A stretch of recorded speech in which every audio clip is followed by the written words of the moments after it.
नमस्कार दी। मैं यहाँ पे मोनिका दी से हम लोग जो जुड़े हुए हैं उनका परिचय कराना चाहूंगी। आप श्रीमती मोनिका ढील जी हैं जो कि दिल्ली में निवास करती हैं। 23 वर्षों से शिक्षा के क्षेत्र में कार्य कर रही हैं। वर्तमान में आप डीएलएफ फाउंडेशन में प्रोजेक्ट मैनेजर का दायित्व भी निर्वहन कर रही हैं।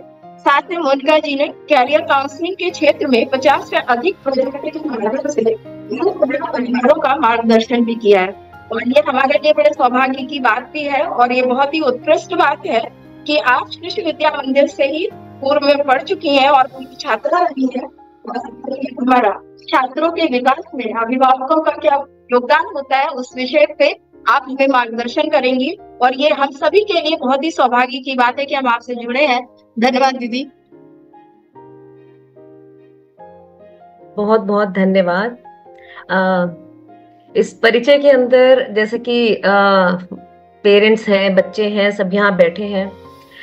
मेरे लिए बड़ा सौभाग्य है ये कि मैं सरस्वती बाल मंदिर से ही पढ़ी हूँ और मैं उस एक हम्बलनेस को पहचानती हूँ। किन परिवारों से हमारे पास बच्चे आते हैं, किस तरह से हम उन समस्याओं से जूझ रहे हैं, किस तरह के चैलेंजेस हैं हमारे बच्चों के सामने, पेरेंट्स के पर्सपेक्टिव किस तरह से हैं। तो स्टार्ट विद मैं पहला सेंटेंस यही बोलना चाहूंगी अपनी इस पूरे वर्कशॉप के दौरान कि हम जो ये विषय आपने दिया ना अभिषेक जी, मुझे बहुत ही प्रिय लगा। कारण क्या है कि हम जब पेरेंटिंग की बात करते हैं तो हम बात करते हैं कि बच्चे की पेरेंटिंग कैसे की जाए, उसे डिसिप्लिन में कैसे लाया जाए, उसे करियर काउंसलिंग मेरा एक्सपर्टीज है, तो उसके अंदर कहीं ना कहीं विषय बार बार यही आता है कि बच्चों को एक फ्रीडम मिलना चाहिए, कंपैरिजन नहीं होना चाहिए, तरह तरह के विषय उठते हैं। लेकिन जब हम पार्टनरशिप की बात करते हैं तो ये बहुत ही बेहतरीन शब्द आपने इसमें इस्तेमाल किया। लेकिन इस विषय में बोलने से पहले मैं आप सभी पेरेंट्स को, टीचर्स को और बच्चों को एक चीज कहना चाहूंगी बहुत सहजता के साथ कि मैं भी एक माँ हूं, टीनेजर्स बच्चों की माँ हूं और मैं अपने आप को कहीं भी डिक्लेयर नहीं करती हूं कि मैं एक परफेक्ट पेरेंट हूं या मेरा जब बचपन रहा है, बाल्यकाल रहा है तो मैं एक बहुत ही बेहतरीन स्टूडेंट रही होंगी।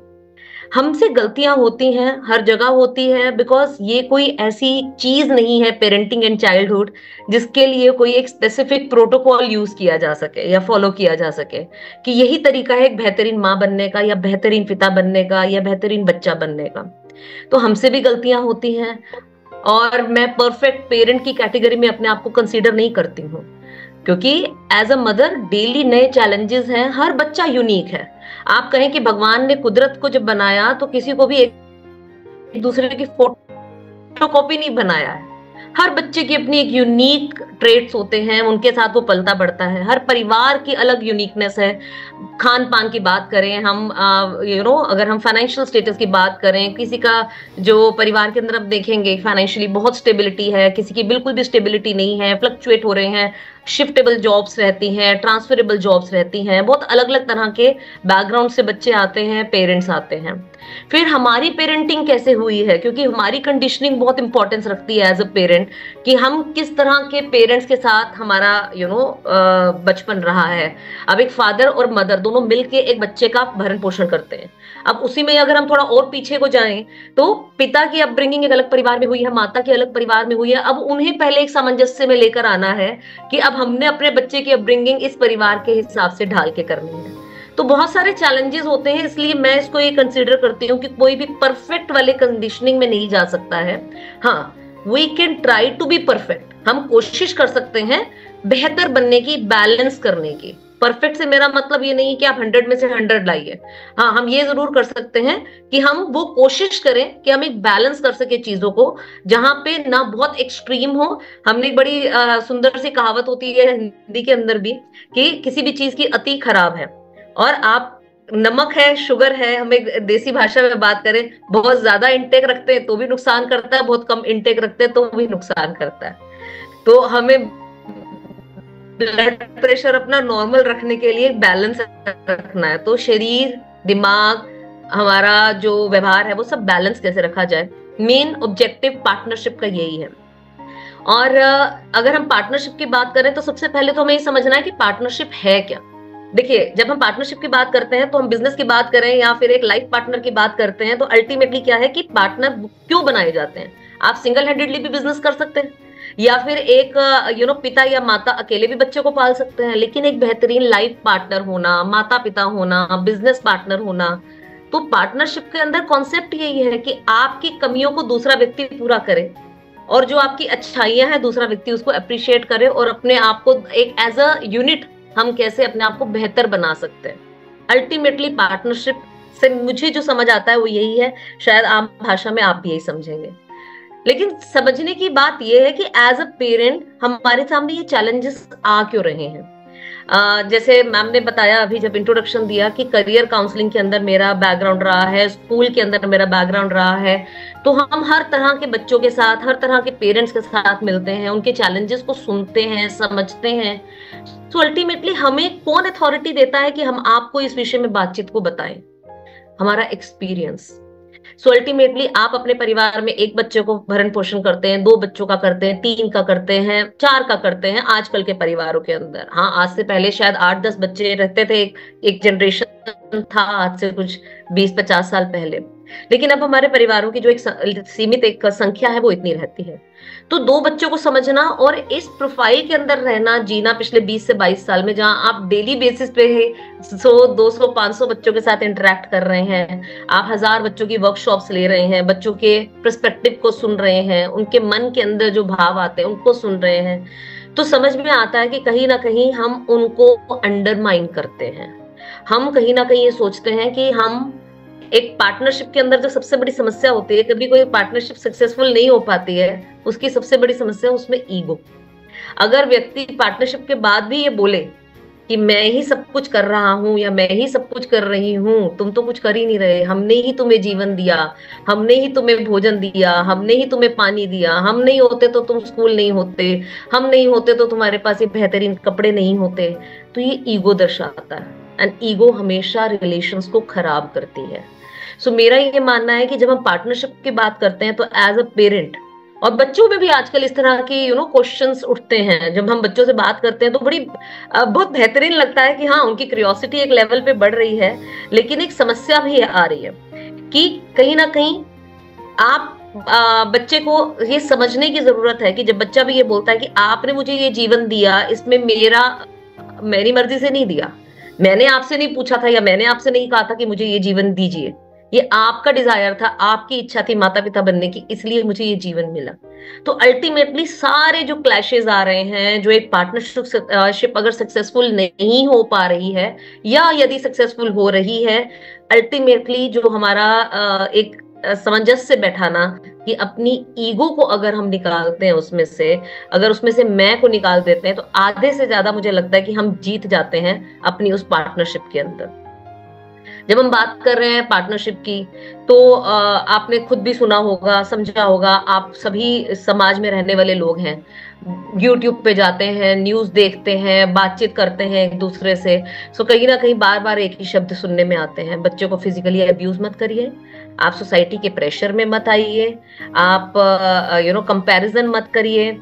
ये बहुत सारे ऐसे शब्द हैं जो मैं नहीं चाहूंगी कि आज मैं ये चीजें करूं, क्योंकि पार्टनरशिप में तो इन चीजों की वैसे भी जरूरत नहीं है, ना स्थान है इन चीजों का। बट क्योंकि यहाँ बच्चे भी बैठे हैं, मैं उनको भी ये चीज समझाना चाहूंगी और पेरेंट्स से भी ये बात कहना चाहूंगी कि कंपैरिजन बुरा नहीं है, लेकिन उस कंपैरिजन की हद कहाँ तक होनी चाहिए। एक गुड कंपैरिजन क्या होता है कि आज आप ये तय करें कि बच्चा आज से 6 महीने पहले या साल पहले क्या कर रहा था और आज बच्चे की ग्रोथ कितनी है। तो बच्चे के ही पास्ट के साथ उसके प्रेजेंट को कंपैरिजन करना इज अ गुड कंपैरिजन। वहां बच्चे को भी कॉन्फिडेंस आता है, या बच्चे ने अपनी कोई समस्या बताई अपने माता पिता को और बच्चा कंपेयर करे कि मेरे बात रखने के बाद मेरे पेरेंट्स, किसी और के पेरेंट्स क्या करते हैं, बच्चे हमें ये समझ में नहीं आता है। क्यों? क्योंकि आपको नहीं पता उनके घर के अंदर क्या हालात है, आपको नहीं पता कि उनकी फाइनेंशियल कंडीशन कैसी है, क्या जो मेरे माता पिता मुझे नहीं दे पा रहे हैं क्या दूसरे के माता पिता शायद दे पा रहे हो। तो दोनों की फाइनेंशियल पोजीशन अलग है। हर माता पिता कोशिश करता है कि अपने से बेहतर चीज आप तक पहुंचाए, लेकिन अभी हमें शायद उतनी समझ आने में समय लगता है, बिकॉज अगर हम एक बात करें एज फैक्टर के हिसाब से, तो एक 0 ईयर से लेकर जब बच्चा पैदा होता है से लेकर 8 साल की उम्र तक माता का प्रभाव सबसे ज्यादा होता है। चाहे वो भोजन हो, चाहे वो एक रूटीन डिजाइन कर रहा हो, चाहे वो पिता का कितना स्टेक रहेगा, परिवार का कितना स्टेक रहेगा, सोसाइटी का कितना स्टेक रहेगा, वो एक माता डिसाइड करती है। बहुत प्राइमरी एक चीज है। जब बच्चा 8 से 14 साल की एज में होता है तो पिता का स्टेक ज्यादा बनने लगता है। क्यों? क्योंकि बच्चे की ऑब्जर्वेशन, उसका अपर ब्रेन कहीं ना कहीं बहुत एंगेज होने लगता है। और उस समय पे क्या होता है कि बच्चा डिसीजन कैसे ले रहे हैं, पापा पापा मम्मी को कैसे डील करते हैं, पापा मम्मी की कितनी रिस्पेक्ट करते हैं, पापा पेरेंट्स की कितनी रिस्पेक्ट करते हैं, कहीं ना कहीं ये सारी चीजें बच्चा ऑब्जर्व करता है। बिकॉज अल्टीमेटली हमने ये ऑब्जर्व किया है पिछले इतने साल के रिसर्च हम देखते हैं जो इस फील्ड में हो रही हैं, या हम अपनी बात करते हैं, हमने एक्सपीरियंस किया पेरेंट्स के साथ या बच्चों के साथ। मॉडलिंग, मॉडलिंग यानी एक्ट करना, यानी कि पेरेंट्स क्या बोलते हैं इससे ज्यादा मायने नहीं। आप हिस्ट्री को भी समझेंगे, अगर इतिहास समझने वाले कुछ लोग यहाँ हैं, नेता बहुत सारी बातें करते हैं, लेकिन उन्हें कहां पे परखा जाता है, उन्होंने एक्शन क्या लिए। Ultimately actions are louder than words. So similarly ये सिर्फ समाज पे नहीं अप्लाई होता है, ये पेरेंट पे भी अप्लाई होता है। कैसे?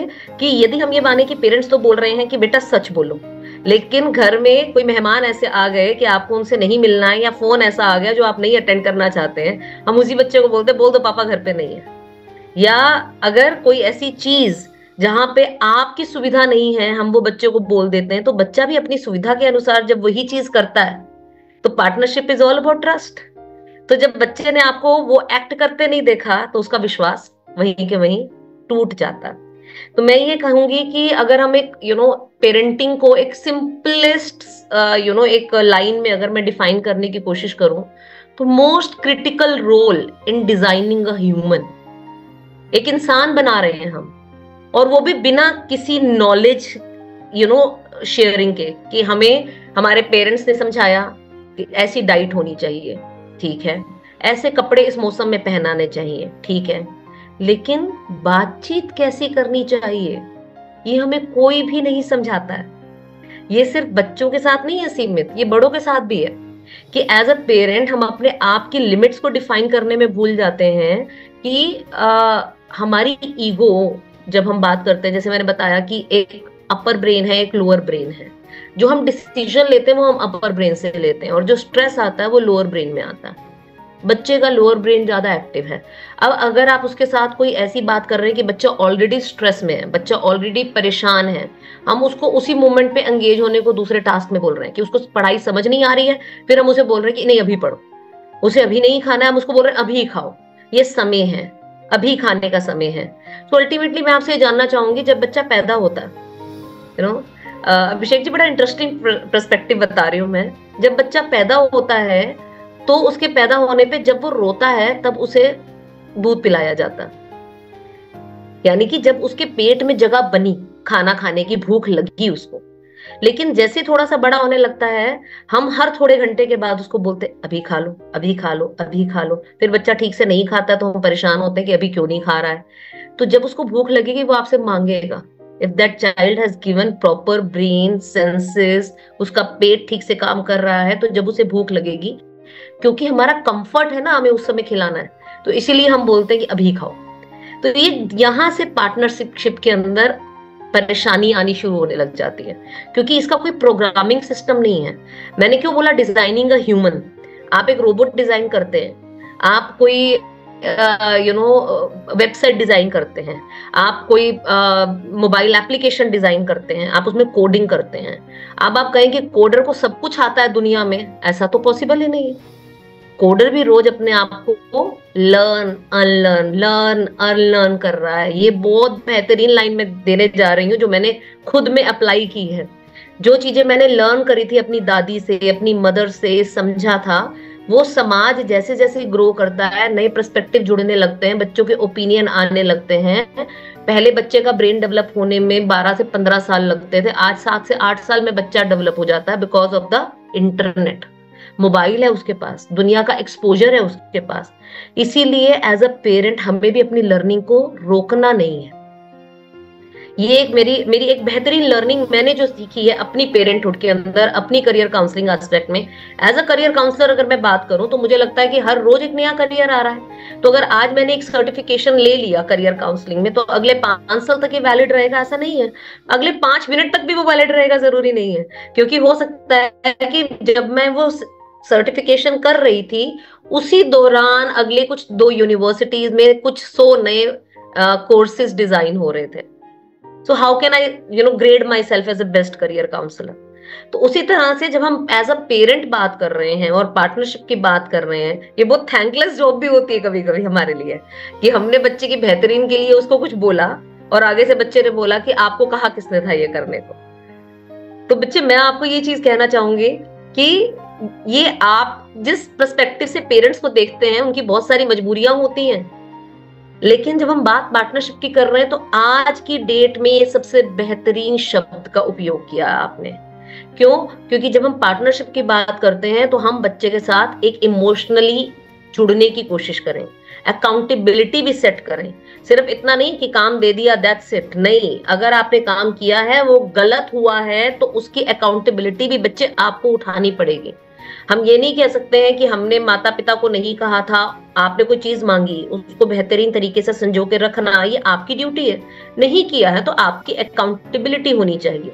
आपको अगर एज अ पेरेंट डिक्टेटर नहीं चाहिए, आप चाहते हैं हमारे पेरेंट हमारे साथ वैसे बात करें जैसे कि हम उनसे बात रखना चाहते हैं, हमारे को एक इक्वल अपॉर्चुनिटी मिलनी चाहिए अपनी बात रखने की, अपना पर्सपेक्टिव, अपना ओपिनियन रखने की, तो आपको उतनी ही बेहतरीन तरीके से अकाउंटेबिलिटी भी उठानी पड़ेगी, जिम्मेदारी भी लेनी पड़ेगी।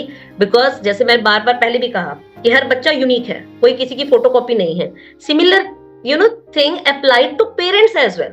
फिर जब हम पेरेंट्स का कंपैरिजन करते हैं एज अ चाइल्ड, वो भी हम गलत करते हैं। उसके पापा ने तो ये किया, उसकी मम्मा ने तो ये किया। अगर यही कंपैरिजन पेरेंट्स करते हैं तो वो बैड पेरेंटिंग है, और अगर यही कंपैरिजन बच्चा करे तो यहाँ आके हम लोग चूक जाते हैं कि अकाउंटेबिलिटी नहीं है। हम तो बोल के निकल जाते हैं, लेकिन हम अपनी रिस्पॉन्सिबिलिटी नहीं उठा रहे हैं कि हम भी तो वही चीज कर रहे हैं अल्टीमेटली।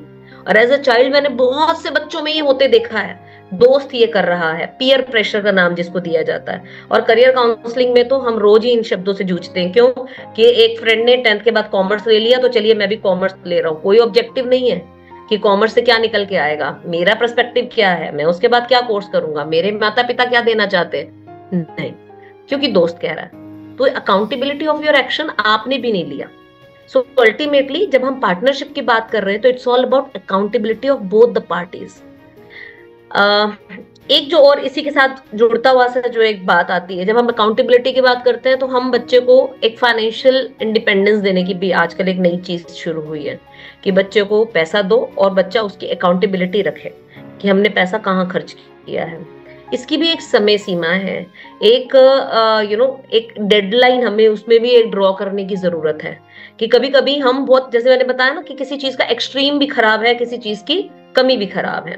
तो अगर हम बच्चे को ज्यादा फाइनेंशियल इंडिपेंडेंस दे रहे हैं वो भी गलत है, अगर हम बिल्कुल भी नहीं दे रहे तो वो भी गलत है। तो start with small amounts. And बच्चे, ये हमारे लिए बहुत जरूरी है कि अगर हम चाहते हैं कल को मेरे पेरेंट्स हमारे लिए एक ट्रस्ट बिल्डिंग की बात हो रही है कि हमारे लिए 50,000 लगाकर एक बिजनेस सेटअप करें, तो पहले आपको 5 रुपए की अकाउंटेबिलिटी से उनको जवाब देना आना चाहिए। पता रहे मैंने 5 रुपए कहाँ खर्च किए हैं, 500 रुपए कहाँ खर्च करने वाला हूँ, 5,000 कहाँ खर्च करने वाला हूँ। तो आप देखिएगा जिस दिन आप कहेंगे मुझे बिजनेस करना है, पेरेंट्स 5,000 क्या 50,000 भी लगाएंगे, लेकिन अगर उन्होंने आप में वो चीज ऑब्जर्व होते देखी है, एक ट्रस्ट डेवलप होते देखा है। ये जो एक फियर बेस अपब्रिंगिंग हम करते हैं या गिल्ट ट्रैपिंग करते हैं कि आपने मुझे क्यों पैदा किया, या पेरेंट्स कहते हैं तुम्हें पैदा करके गलती हो गई, ये सब फियर बेस है। पापा क्या बोलेंगे, तुम मुझे पापा से डांट पड़वाओगे, देखना दादी मुझे डांटेगी, मेरे दोस्त मुझे क्या बोलेंगे। So we are somehow putting everyone in guilt trapping. हम सब एक दूसरे को कहीं ना कहीं फियर बेस अपब्रिंगिंग का पार्ट बना रहे हैं। So we need to make sure कि ये सब चीजें तभी हटेंगी जब हम एक दूसरे पे विश्वास करेंगे। And partnership is all about trust. Don't teach during stress. जब आपको एक दूसरे के ऊपर स्ट्रेस फील हो रहा है कि इस समय मेरे से गलत डिसीजन नहीं लिया जा रहा, बच्चा रिएक्ट कर रहा है, गुस्से में है, पेरेंट्स डबल रिएक्ट कर रहे हैं, एक्शन का रिएक्शन का एक्शन का रिएक्शन का एक्शन का रिएक्शन हो रहा है। वो चीज क्या कर रही है, हमें कहीं ना कहीं एक सही डिसीजन लेने से रोक रही है। मान लीजिए बच्चे ने गुस्से से बोला, आप उस समय 2 मिनट के लिए अपनी आंखें बंद करके एक डीप ब्रीथ करते हैं, तो आप बच्चों को एक एग्जाम्पल सेट करते हैं कि यस, ये भी एक तरीका है स्ट्रेस से डील करने का। So next time if the child is going to be in stress, शायद वो आपको इमिटेट करे, शायद वो जैसे मैंने बताया, partnership is all about trust. तो ट्रस्ट कैसे होगा, एक दूसरे को एक्ट करके दिखाने का। Actions are louder than words. आप जो करेंगे वो बच्चा कर रहा है। और इस विषय को मैं बहुत लंबा नहीं लेके जाऊंगी, इसको हम थोड़ा सा नेक्स्ट पायदान पे चलते हैं पार्टनरशिप से रिलेटेड, कि पार्टनरशिप बेहतरीन तब रहती है जब हम एक दूसरे को टोकना बंद करते हैं। हम क्या करते हैं कि एज अ पेरेंट हम अपने बच्चे को अपना एक प्रोजेक्ट बना के चलते हैं। कैसा प्रोजेक्ट है कि मान लीजिए कि आप में से बहुत सारे पेरेंट्स आप नोटिस करेंगे, पढ़ी लिखी माएं भी होती हैं, अपनी करियर को छोड़ के और उसमें लग जाती हैं कि 24 घंटे बस बच्चे को हमने ऑब्जर्व करना है। बच्चा क्या खा रहा है, बच्चा कब सो रहा है, बच्चे को कब भूख लगी है, बच्चा क्या पहनेगा, हर डिसीजन हम बच्चे का ले रहे हैं। तो I was just listening, one of the रीति करके हमारी बहुत बेहतरीन एक काउंसलर है इन गुजरात, मैं उनको सुन रही थी तो बड़ी बेहतरीन शब्द उन्होंने बोले कि अगर आप एक कली है वो फूल बनने वाली है, आप 24 घंटे माली उसमें ना सिर्फ खाद और सूरज की जिम्मेदारी उठाए, बल्कि वो खड़े होकर देखता रहे कि ये कली का ये लीफ पेटल पहले खुलना चाहिए, ये पेटल बाद में खुलना चाहिए, तो क्या वो कली ठीक से नेचुरल तरीके से खुल पाएगी? तो हमें उतना ही सहयोग करना है एज अ पेरेंट जितना कि एक पार्टनरशिप में ट्रस्ट के तहत जरूरी है। Connecting, not correcting. हम बच्चे को करेक्ट करने में और बच्चे हमको करेक्ट करने में जीवन निकाल रहे हैं। अभी रेशो क्या है, 80% करेक्ट है कि ऐसे मत उठो, ऐसे मत बैठो, ऐसे मत खाओ, वैसे मत करो, यहां मत जाओ, वहां मत करो। और बच्चे भी यही चीज कर रहे हैं, मुझे ये नहीं खाना है, ये बनाओ, आप बना के दे देते हैं। फिर उसके बाद क्या होता है, कनेक्शन खत्म। ये खाना क्यों जरूरी है वो विषय पे बात नहीं होती है, ये पहनना क्यों जरूरी है इस विषय पे बात नहीं होती, आर्ग्यूमेंट शुरू हो जाता है। तो हमने कनेक्टिंग के ऊपर 20% और करेक्टिंग के ऊपर 80% का इस समय जो रेशो चल रहा है समाज में, इसका वाइसे वर्सा कर दीजिए। पार्टनरशिप वो कहेगी, पार्टनरशिप कहलाएगी, क्योंकि हम फिर कनेक्ट करेंगे ना कि करेक्ट करेंगे। आप अपने पार्टनर को कैसे समझाते हैं कि ये करना कंपनी के लिए क्यों जरूरी है, ये करना परिवार के लिए क्यों जरूरी है, ये फाइनेंशियल इंडिपेंडेंस मिलना क्यों जरूरी है, ये चीजें क्यों होती हैं, क्योंकि हम सामने वाले पे विश्वास करते हैं। सो अल्टीमेटली अगर हम घूम फिर के सारी बात कर देंगे तो वो बात यही आएगी कि हम अपने बच्चे पे और बच्चे अपने पेरेंट्स पे अकाउंटेबिलिटी और ट्रस्ट, अगर इन दो चीजों को मेक श्योर करें तो हमारे लिए पार्टनरशिप को संभालना बहुत आसान भी हो जाएगा। और जैसे मैंने बताया कि हम लोग इस चीज की पढ़ाई करते हैं, मैंने इस चीज के अंदर जीवन लगाया है, मैंने इसके अंदर एक्सपीरियंस लिया है, मैं इसमें रोज नए आयाम जोड़ रही हूँ, आज भी पढ़ रही हूँ। मैंने इसमें मेंशन किया कि मैं मास्टर्स इन साइकोलॉजी मैंने इस फील्ड में आने के बाद शुरू किया उसे। ऐसा नहीं कि मैं पढ़ के आ गई और उस समय की साइकोलॉजी के ऊपर मैं डिपेंड कर रही हूँ। मैंने आज लास्ट ईयर ही अपनी जो मास्टर्स इन साइकोलॉजी, क्योंकि now I am dealing with students, now I am dealing with parents, और इससे पहले कि मैं उन्हें समझाऊं मुझे समझ आना जरूरी है कि समस्याएं क्यों होती हैं। तो आई मेक श्योर कि जब मैं वो बोल रही हूँ मेरी जबान में से जो भी शब्द निकले वो कहीं ना कहीं वेरीफाइड हो। हवा में बात करना किसी एक सर्टिफाइड काउंसलर को या एक साइकोलॉजिस्ट को शोभा नहीं देता। तो हम पहले मेक श्योर करते हैं कि हम वो पहले सीखें। सिमिलरली अगर आपको वो समस्या आ रही है, आपके घर में कोई प्रॉब्लम होती है, किसी बच्चे को चोट लग गई है, पेरेंट्स के साथ कोई समस्या है, तो आप एक सर्टिफाइड डॉक्टर के पास जाते हैं। आप अपने आप इलाज वहां तक करते हैं जहां तक आपको लगता है कि पॉजिटिव आउटकम आ रहे हैं। आपको लगता है कि नेगेटिव आउटकम आ रहे हैं या वो हील नहीं कर रहा है तो आप डॉक्टर की तरफ जाते हैं। लेकिन हम पेरेंटिंग में ऐसा नहीं करते हैं। करियर काउंसलर्स हैं या साइकोलॉजिस्ट हैं, आज के समय में इनकी जरूरत मोबाइल ने पैदा करी है, क्योंकि मोबाइल बच्चे का बेहतरीन दोस्त बनता जा रहा है। मैं एक बड़ी इंटरेस्टिंग चीज बताती हूँ अभिषेक जी इसके अंदर। मैं लास्ट ईयर हापुड़ में थी, ब्रह्मा देवी सरस्वती बाल मंदिर, तो वहां बच्चों से हम बात कर रहे थे। समझ आने लगा कि जो वहां पे एक असेसमेंट देना था बच्चों ने, साइकोमेट्रिक असेसमेंट, तो बच्चों के हाथ में फोन थे। तो वहीं पर मुझे एक बात ध्यान में आई कि फोन इतना प्रिय क्यों है बच्चों को। तो ऑब्जर्वेशन ये हुआ कि जब आपके हाथ में फोन होता है ना बेटा, आपके पास एक अथॉरिटी होती है, जैसे पेरेंट्स के पास अथॉरिटी है, यहाँ मत जाओ, ये मत करो, वो मत करो, वैसे मत बैठो, ऐसे मत करो, अभी चुप हो जाओ, अभी हमसे बात मत करो, अभी हम ऑक्यूपाइड हैं। Similarly students have, child is having that authority when they are having phone in hand. आप यूट्यूब पे एक वीडियो देख रहे हैं, आपको पसंद नहीं आई, आपने पॉज कर दिया। अब आप ये एक्सपेक्ट करते हैं कि यार सामने वाला व्यक्ति भी बोल रहा है, मुझे पसंद नहीं आ रहा, मैं इसको चुप कैसे करूं। फ्रस्ट्रेशन बढ़ती है। This is how.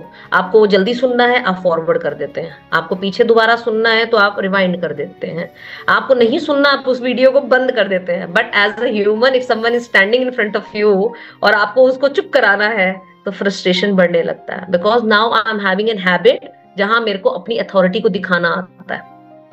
वो फोन में मैं अपनी अथॉरिटी डिस्प्ले कर पा रहा हूं या कर पा रही हूं। So this is how partnerships are failed because of this authority ego game issues.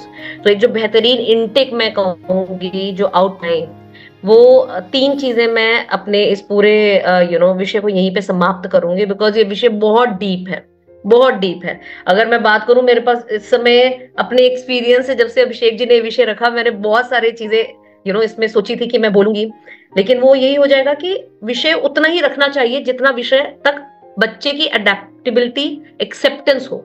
अगर उससे ज्यादा विषय रखा जाएगा, शायद मुझे लगता है कि पहले पार्ट 1 में इतना ग्रास्पिंग होना चाहिए।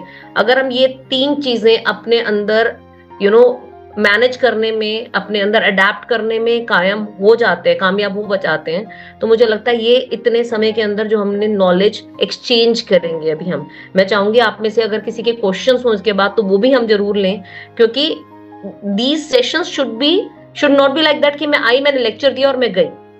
लेकिन ये कहीं ना कहीं नॉलेज शेयरिंग सेशन होने चाहिए। शायद मैं हमेशा किसी भी वर्कशॉप में जाती हूँ तो ये सोच के जाती हूँ कि आज मैं उस वर्कशॉप से मैंने क्या सीखा। तो डेफिनेटली मेरे को ऑफलाइन सेशंस ज्यादा प्रिय है, क्योंकि उसमें आप ज्यादा बेहतर कनेक्ट कर पाते हैं लोगों के साथ। ये इंटरनेट नहीं होता है बीच में, तो उसकी वजह से ऑडियो विजुअल के इश्यूज नहीं होते हैं। आप एक बॉडी लैंग्वेज बच्चे की समझ पाते हैं, पेरेंट की समझ पाते हैं। But to wind up this particular session, I would suggest कि ये 3 चीजें मार्केबल हैं जो कहीं पे भी हमें अडेप्ट करनी चाहिए। पहली चीज, to have a good partnership we should minus ego from a parenting. So मैं कहूंगी good parenting is equal to parenting minus ego. ये मेरा पहला मंत्र रहेगा। दूसरा, जैसे मैंने बताया, ट्रस्ट बिल्डिंग एंड अकाउंटेबिलिटी देना। ट्रस्ट होगा तो आपकी अकाउंटेबिलिटी भी आएगी, एक आप सोशल इमोशनल लर्निंग के बारे में समझ पाएंगे, हर बच्चे की एक यूनिक पर्सपेक्टिव है उसको समझ पाएंगे। सो एक दूसरे के स्ट्रेस के समय में एक दूसरे को विश्वास देना, कनेक्ट करना, करेक्ट नहीं करना, ये आपकी trust building second number intake रहेगा। और तीसरा इनटेक जो मैं कहूंगी यहां से आप लेके जाइए कि जब आप समस्या में हो, please don't hesitate. As a parent हमें कोई बुक नहीं मिली है कि इस बच्चे को ऐसे पाला जाए। जब वो बच्चा हमारे जीवन में आता है, हमारे पास कोई गाइडलाइंस नहीं होती हैं कि ये इस तरह से पलेगा। वो हम अपने आप से, अपने व्यवहार से, अपने समाज से, अपने पारिवारिक संघर्ष से उसे संभालते हैं। सो अगर हमें कोई समस्या आ रही है, चैलेंज आ रहा है while upbringing of that child, या बच्चे को समस्या आ रही है, सीक हेल्प। आप दूसरे से मदद लें। पार्टनरशिप भी अगर फेल होने वाली होती है तो वो कोर्ट की तरफ जाती है, या फिर वो समझौते की तरफ जाती है, या किसी थर्ड पर्सन को रीच करते हैं कि भाई हमारी पार्टनरशिप बचा लीजिए। पहली कोशिश बचाने की होती है, खत्म करने से पहले। इसलिए इससे पहले कि ज्यादा देर हो जाए और वो विषय और ज्यादा गंभीर बन जाए, तो जब ये विषय परिवार में आने लगे तो शुरू में ही आपके अध्यापक हैं, they can be a good person जो जज कर पाएंगे आप दोनों के पर्सपेक्टिव को। या फिर अगर आपके अध्यापक को भी लगता है या परिवार में कोई ऐसा है, उसके साथ आप बात कर सकते हैं, well and good. Otherwise we are, हमारी फेटर्निटी, हम साइकोलॉजिस्ट, हम करियर काउंसलर्स, हम एक समाज का हिस्सा हैं, तो you people can reach us as well. Even मैं सजेस्ट करना चाहूंगी अभिषेक जी, कोई भी ऐसी समस्या आती है, I am definitely going to be available. अगर आपके यहाँ बैठे हुए पेरेंट्स को कभी भी इस तरह की कोई समस्या आती है, we can again have a fruitful discussion once again. And इसी के साथ मैं अपना विषय समाप्त करूंगी, लेकिन मैं जरूर चाहूंगी कि अगर किसी के कुछ प्रश्न हैं तो हम इसमें जरूर लें। Thank you ma'am, thank you so much. किसी का अगर कोई प्रश्न है, if someone have any question, तो आप पूछ सकते हैं।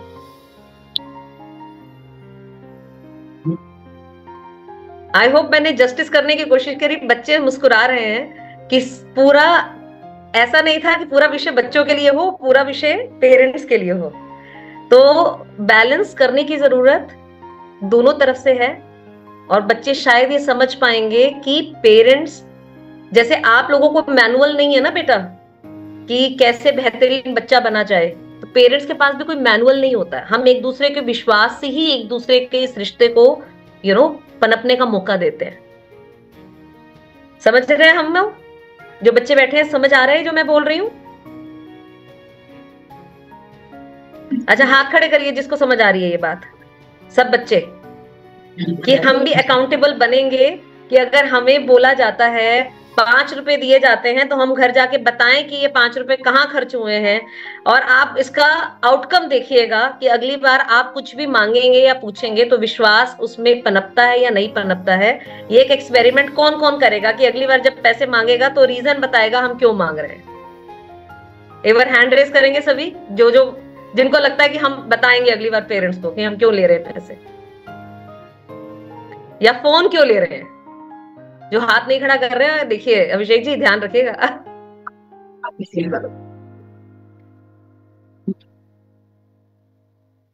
नहीं मैम, आपके तीनों मंत्रों को हम लोग फॉलो करने का मतलब अधिकतम प्रयास करेंगे ही।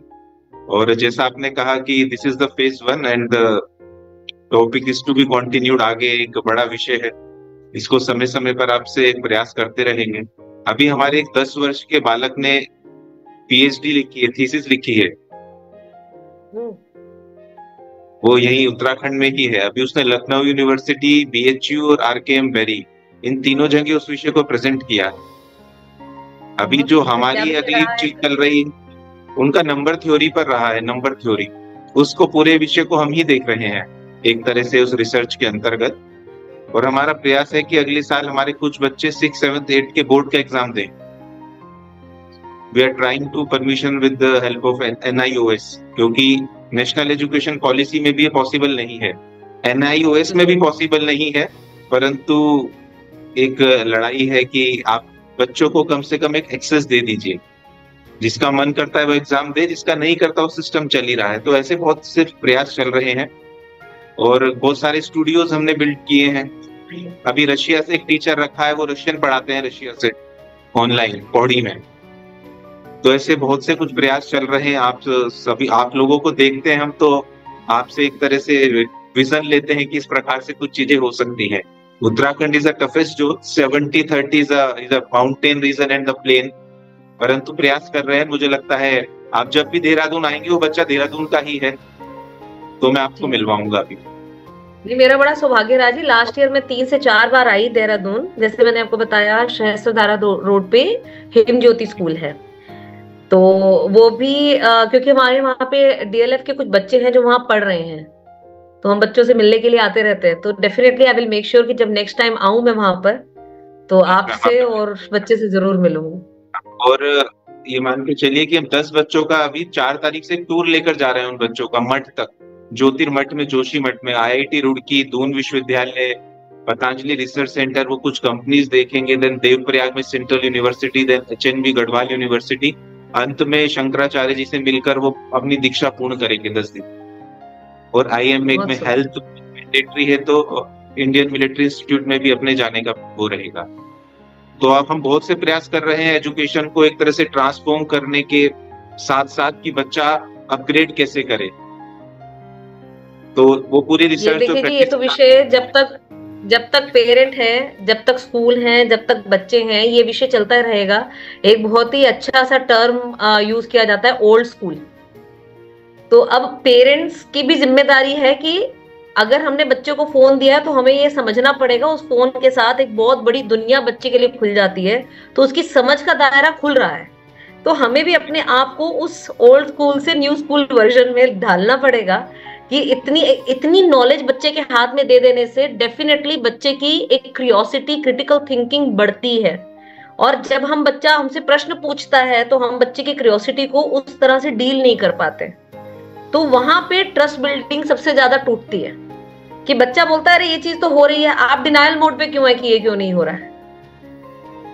तो एज अ पेरेंट हमें अगर बच्चे के हाथ में या तो हम फोन ना दें और उस चीज के लिए, उस विषय के लिए हम अड़ जाएं, और अगर दे रहे हैं तो जितना अपग्रेड और अपडेट बच्चा हो रहा है उतना ही अपग्रेड और अपडेट हमें भी होना है। हमारी लर्निंग को फुल स्टॉप नहीं लगना चाहिए। पार्टनरशिप का पहला मंत्र यही है जी। अभिषेक जी, मैं इस विषय से बहुत खुश हूँ। मैं रियली बता रही हूँ आपको कि पेरेंटिंग के ऊपर बहुत चीजें होती हैं, बहुत वर्कशॉप्स होती हैं। अच्छा पेरेंट कैसा बना जाए, अथॉरिटेटिव पेरेंट ना बना जाए, कॉर्पोरल पनिशमेंट की बात होती है, सोसाइटल प्रेशर कैसे हटाया जाए। लेकिन जब हम बात आपने ये जो करी ना पार्टनरशिप की, वो पार्टनरशिप दो बराबर के लोगों में होती है। हमेशा पार्टनरशिप का मूल मंत्र है कि बराबर के लोगों में होगी। तो कहीं ना कहीं हम अगर इतनी इक्वालिटी बच्चे को देने के पक्ष में आ गए हैं कि बच्चा यदि समाज का हिस्सा है, वो उतनी अथॉरिटी, उतनी समझ रख रहा है जितनी हमारे पास है, क्योंकि हमारे लिए शायद हमारा दायरा उतना ही समाज था जितने समाज में हम जी रहे थे, हमारे माता पिता, हमारे रिश्तेदार। लेकिन अब जैसे आई डोंट नो हम इसको आगे किस तरह से लेकर जाएंगे, लेकिन ये विषय अपने आप में जो ट्रस्ट बिल्डिंग है, ये एक विषय से ट्रस्ट नहीं पैदा होता। ट्रस्ट पैदा करने के लिए जैसे मैंने बताया, अकाउंटेबिलिटी बच्चे की भी बढ़ेगी और अकाउंटेबिलिटी पेरेंट्स की भी बढ़ेगी।